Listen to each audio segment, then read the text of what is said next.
Yeah, the second part we don't have. Back up. Sorry.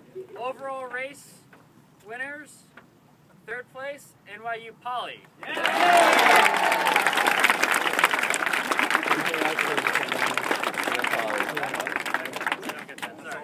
That's the overall for the whole thing. You might get that, but we don't know. It's just FYI. The next set of announcements are not going to have any trophies. We're going to tell you about the design. We'll tell you about the design, the overall races, and the product, okay? Just so you get an idea of how you place. Okay. And then after we're done, we'll do the overall. Building up. All right.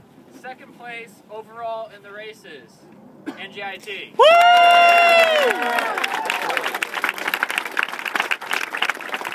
And first place for the races, Poly Montreal.